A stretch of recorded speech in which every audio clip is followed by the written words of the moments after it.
Keep in mind, Tammy Duckworth is not a child, at least not technically. She is a sitting United States senator who is often described as a hero. Yet Duckworth is too afraid to defend her own statements on a cable TV show. What a coward. Tammy Duckworth is also a fraud. Hello and welcome to the Voice of Liberty podcast. Tonight we're going to talk about cowards and we're going to talk about 14 words. I'm going to split this podcast episode and I'm going to try and keep it within the time frame that I typically try to keep this talks series to. But I'm going to split it into two different sections, mainly because the topic shifts a little bit. First, we're going to talk about cowards. And we're going to talk about the video we just watched. A video where noted coward Tucker Carlson insults Tammy Duckworth, a sitting representative in the United States Congress, a woman who was a helicopter pilot, and despite your feelings towards the war in Iraq and Afghanistan, lost both of her legs in combat. Last night, Tucker Carlson felt it right to call Tammy Duckworth a coward. Again, Tucker Carlson is a noted coward. But let's talk about why he calls her a coward. Because Tammy Duckworth is taking a stand. She's taken a stand with people like Ilhan Omar and other noted leftists in Congress to break down and to end systemic racism in our government.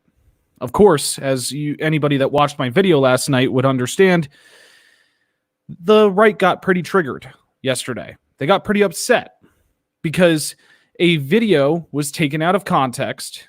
The leading and trailing portions of the video completely cut out to make a speech by Ilhan Omar sound like she wanted to destroy and take down the United States government. Now, of course, we know that this is not the case.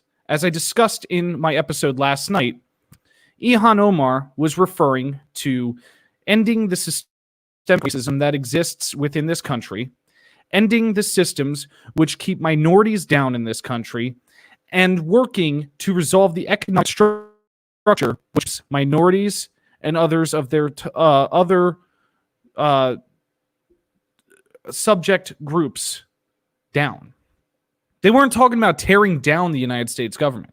They weren't talking about tearing down our economy, but the right flipped it. And that leads me to a different video.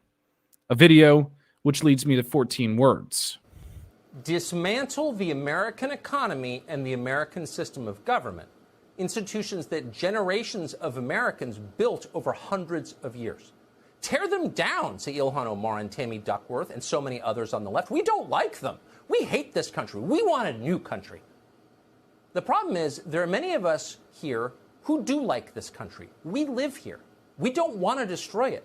We have every right to fight to preserve our nation and our heritage and our culture. And when vandals like Tammy Duckworth and Ilhan Omar tell us that we're not allowed to question their patriotism, even as they scream about how horrible America is, we have every right to laugh in their faces. And we should. In this video, this short segment of Tucker Carlson's hour-long show, he talks about a few things. He talks about, of course, Ilhan Omar, Tammy Duckworth, people like AOC, who, again, are seeking to end systemic racism, seeking to end the things that keep minorities down in this country, and to end the system of white privilege in this country.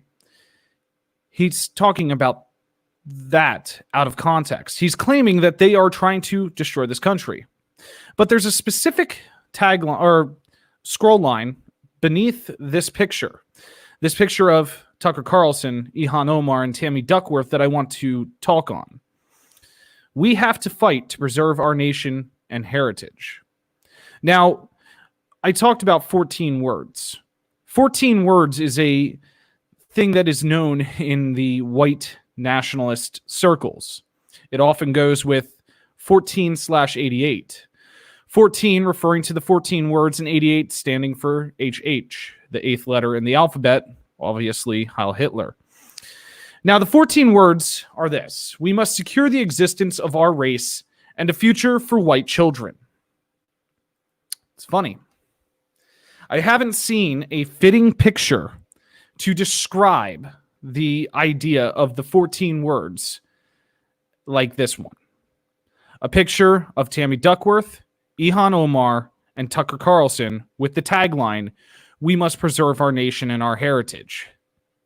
It literally fits in to the aspect and the notion of 14 words. Now, a topic I've been bringing up over the past 3 days has been this idea of dog whistling.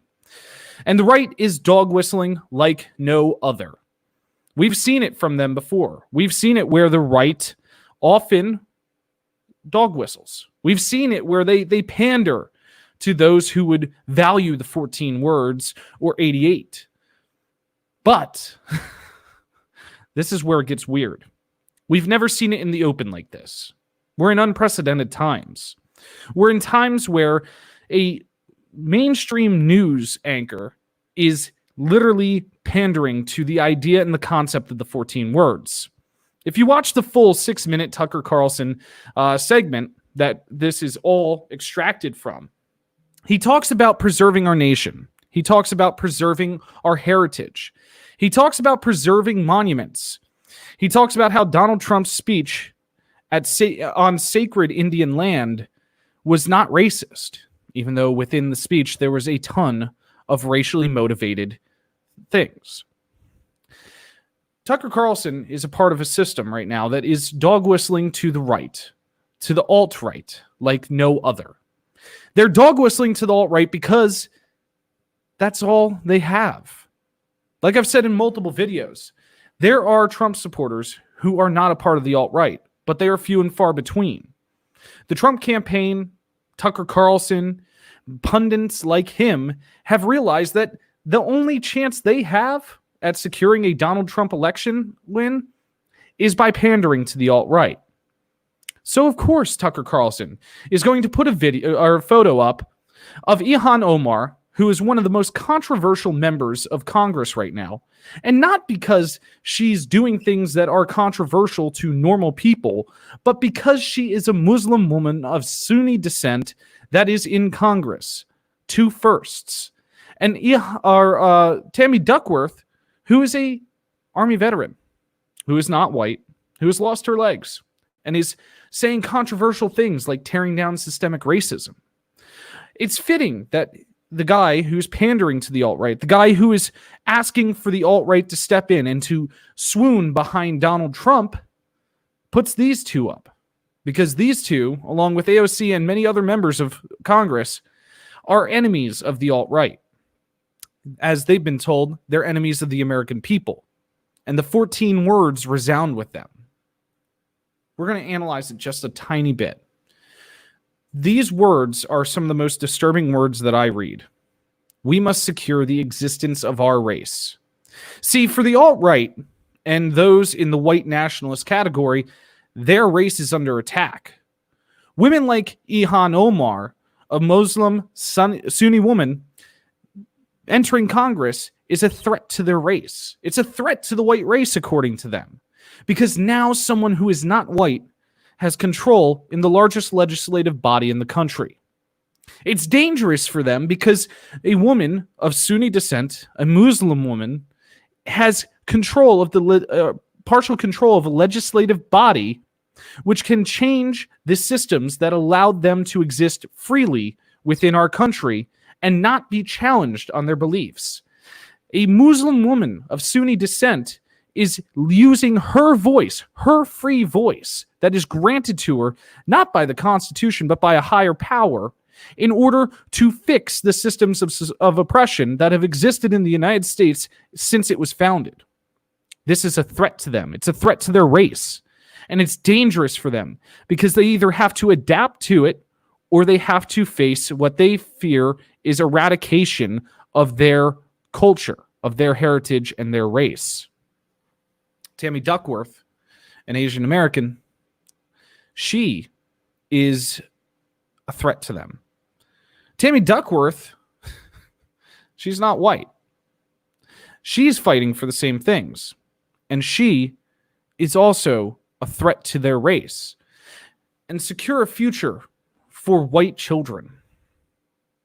For them, white children will become the new minority. White children will have to face the same hate, the same discrimination in their eyes that minorities have faced for hundreds of years in this country. See, that's the funny thing about the alt-right and racist folks like them. They recognize that racism and hatred and discrimination are painful. They recognize that it's not good. But see, they don't care as long as it's not directed at them. They recognize it subconsciously. They don't recognize it actually on the surface level, or they wouldn't be white nationalists and they wouldn't be alt-right members. But they recognize that this exists. And they don't want it directed at their children. So they want to secure a future for their children. One last thing I want to touch on is an article from Psychology Today. An article from Psychology Today broke down a ad that the Trump campaign put out. An ad that started my looking into the dog whistling that the alt-right is doing. See, this ad had a red triangle upside down, which was used by the Nazi regime to signify enemies of the state. It was used to mark anarchists and people who spoke out against the state. Gets a little weird. The ad space was bought 88 times, and the words were exactly 14 words. See, many people would think this is just irony, that 14 words correlates with a picture of Tucker Carlson and Ilhan Omar. Many people would think that it's just irony that 14 words matches with the headline beneath a picture of Ilhan Omar and Tucker Carlson and Tammy Duckworth. Many people would think that no matter what, you could change out the photos of any of the enemies of the state, according to the right, and it would be irony that the 14 words fits to it. But what's not ironic is that an ad by the Trump campaign used a image that was used by the Nazis. What's not ironic is that the ad had 14 words. What's not ironic is that the ad was bought 88 times. See, when 3 interesting little details exist, you start to realize that this is purpose. This is on purpose. That this was intentional. That this was no mistake. See, the Trump campaign knows dog whistling works. We've seen it before, and we're seeing it again, except we're seeing it in the most dangerous way with the man whose house is 1600 Pennsylvania Avenue and who resides in the most powerful office in this country. An office that's not supposed to be powerful, but has been made powerful. Dog whistling to the alt-right. Using his media pundits to dog whistle to the alt-right. Buying an ad that uses Nazi imagery with 14 words and 88 buys. It's time we stand up. The tyrant has to go. Tyranny is not a part of this country's history. And I know I'm going over time, but it needs to be said. There is no place for tyranny in the United States. There is no place for an authoritarian in the United States. And there is no place for the alt-right in the United States. White nationalism needs to end. White power needs to end. And it's up to us to end it. So with that, be a voice of liberty, and awaken the voice of liberty.